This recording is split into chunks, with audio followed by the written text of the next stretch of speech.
waxaan ognahay ahmiyadda booliis uu leeyahay meeshuu rabo ha joogo.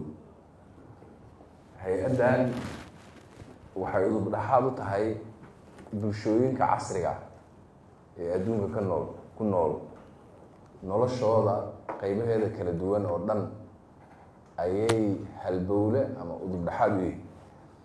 meel kaste oo hay-ad dowladeed ay ka shaqayso waxay links la leedahay toos ah ciidanka booliska Soomaaliyeed.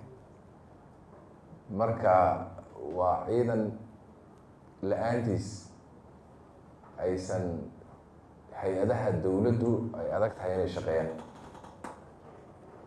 sida adduunka oo dhanna ay ka tahay waa sidaas. ama horumar ha noqoto, xataa amniga ka sokow, arrimaha bulshada, arrimaha horumarka, arrimaha dhaqaalaha, infrastructureska, meel aanan links toosa kala lahayn oo aan boolisku aysan base u ahayn ma jirto. sidaa darteed waxaa la oran karaa waa qalbiga ama wadnaha ummadda. haddii uu qalbigu xumaadana jirka inta kale o dhan way xumaanaysa. haddii uu fiicnaadana inta kale o dhan way fiicnaanaysa. marka booliisku haddii uu fiicnaadana waddanku wuu fiicnaanaya.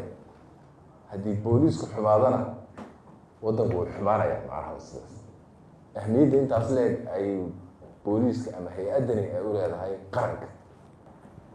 dalkeenu hadda wuxuu ku jiraa xaalad ka duwan 3 bilood ka hor siduu ahaa ka bedelan yahay. waxaan ku jirnaa xaalad dagaal. dalku wuxuu galay dagaal. mar haddii dagaal lagu jirana idinkaa yaqaanaa dhaqanka dagaalka uu leeyahay. waxa ugu horeeya oo la rabo waxaa waaye waa isbedel guud. isbedel shaksi ma aha oo qof lagu bedelay macnaheedu ma aha. laakiin waxaa waaye behaviorkii dhaqankii dadka, hadday tahay bulshada caadiga ee shacabka iyo hadday tahay hay-adaha dowladda oo ay kow ka yihiin ciidamada amnigu, waxaa laga rabaa isbedel madaxa maskaxda ah iyo isbedel shaqada ah iyo isbedel mas-uuliyadda la isa saarayo intay leeg tahay isbedel adkaysiga. kulli isbedel baa la rabaa oo dabiic dacal ah ayaa la rabaa. saacadaha la shaqayn jiray sidii way ka ma noqon karaan. nasashadii faraha badnayd iyo intii la heli jiray lama helayo.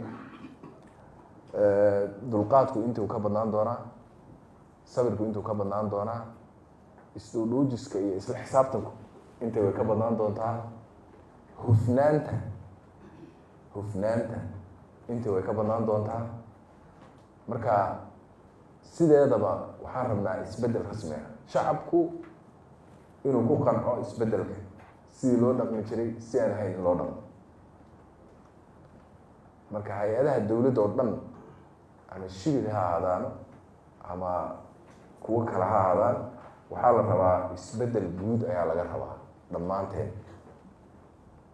ciidamada boolisku ama hay-adda runtii aadka u weyn ee sharafta leh, waxaan ka rabnaa isbedelkaas inuu si xoog looga muuqdo.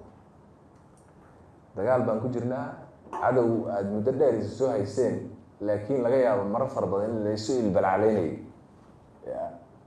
laysu ilbalcaleynaya laga yaaba oo aan fooda la isgelin runtii. marka difaacaas aan ku jirnay iyo isu ilbalcaleyntii waa ka baxnay. waxaan ka baxnay oo kale oon soconayn noocii neutralka ahaa ee shacabka iyo dowladduba hay-adaheeda kale ay ku socdeen oo ah dagaalka inay ku jiraan keliya ciidamada keliya, ama booliis ha ahaadaan ama military ha ahaadaan ama qaybaha kala duwan ama mas-uud ha ahaadaan, keligood inay dagaal ku jiraan. laakiin wasiiradu inaysan ku jirin, agaasimayaasha ku jirin, dowladdu ku jirin, oo inta la galo taas waxaan rabnaa inay bedelanto total. waana bedelantay xukuumadda wada ogtihi. oo xukuumaddu ayagaa dagaalka safka hore ku jira. mas-uuliyadda marka ciidanka booliiska saarani waxay tahay shaqadoodii shaqo ka ballaaran oo ka duwan oo ka adag ayay hayaan. taasaana laga rabaa hadda inay qabtaan. boolisku shaqooyin buu leeyahay, waa la yaqaanaa. crimeka ula dirira waa la yaqaanaa, sida u dhaqmo waa la yaqaanaa.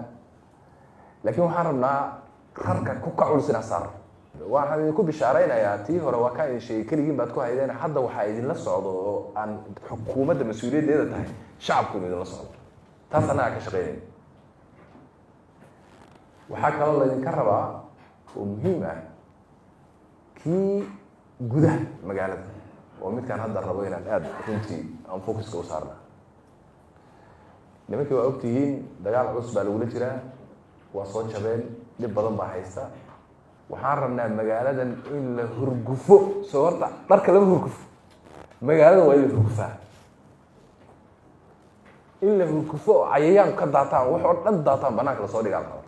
waxaan rabnaa muddo kooban in jidadka xiran oo dhan la qaado oo la furo jidadka. waxaan rabnaa muddo kooban magaalada in dadku meeshay rabaan ay degi karaan.